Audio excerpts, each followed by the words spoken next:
Hello everybody, Greg here with Online Tennis Instruction. Today's video I'm going to talk to you about hitting with depth. And hitting with depth is so critical because when you hit the ball deep, you push your opponent back behind the baseline and you eliminate the angle that you give them. Right? So if you play deep through the center of the court, your opponent has less angles to hurt you with, and if they then are playing further back behind the baseline to give you a short ball, when you get that short ball, you can get them to run further because they have to run back to cut off the angle. Now, simple concept that may help you. I've been using this with some players I've been hitting with, particularly for those of you in indoor season where you may not have the opportunity to practice, is simply just to think a little bit differently. So if you find yourself missing the ball short, you want to over-exaggerate the correction. So provide you're hitting the ball with topspin, you're getting your racket strings close to vertical impact, all you want to think is just think of missing the ball long. Now, as long as you get the racket strings vertical, hit with topspin, very often that ball will end up going in and give you the depth and or the height and the depth that you're looking for. Now, most people when they hit the ball short end up hitting the ball round about the service line or just past the service line. Now, to put that in perspective and why you want to exaggerate the correction, from the service line all the way to the baseline, it's 18 feet, so you have a lot of area to work with. So that's why you want to exaggerate the correction and think of missing long, deep past the baseline, if you're hitting that ball short. And by doing that, it'll help you to extend more, but also push your opponent back. So that's a swing thought or an idea when you're out there playing, you find yourself hitting the ball short, providing him with topspin, getting that racket face close to vertical, think of missing long, and very often that exaggeration will give you the ball that you're looking for. Now, other things to think about if you find that still not helping is you want to have more height over the net. Height equals depth. So how do you get height? Well, you got to swing up more, and how you swing up more is you got to get low with your legs so you can swing up more to contact. So you want to get more height over that net to help you give that depth.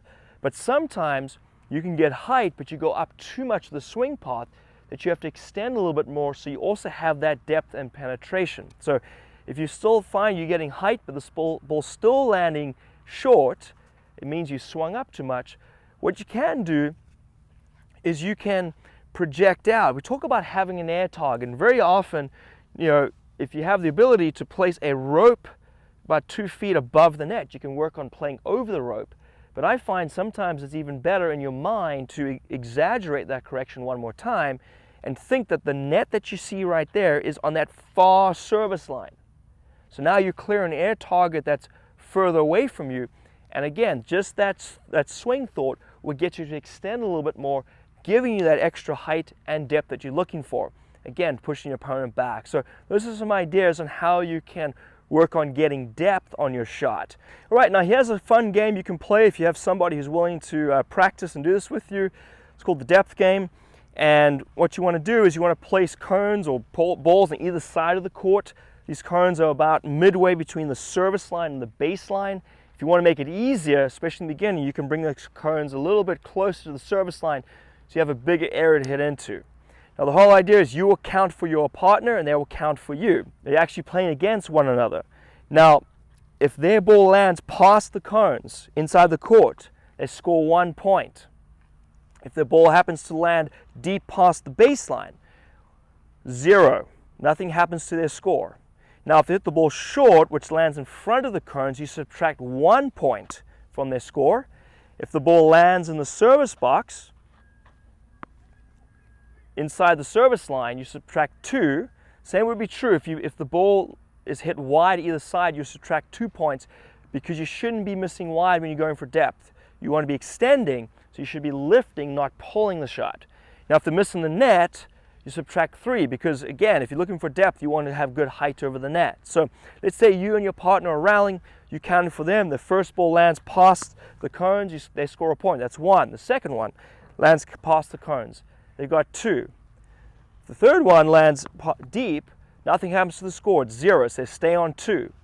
If the next ball happens to land in front of the cones, you subtract 1, so they go from 2 to 1. If the next shot happens to land inside the service box, you subtract 2. Now you can't go into negative, so instead of being -1, they would then just go to 0 until it's scored again. Then they'll start counting again for 1 and so forth. Now you can either set a target goal, the first person who gets to 10 or 21 wins the game, depending on the time limits you have. You can start by going down the line, and you can also do a cross court where you're isolating the forehand and isolating the backhand. Now thank you for watching today's video. If you have any questions or comments, please post them below. If you like this video, please give us a thumbs up and please subscribe to our channel. Thank you for watching.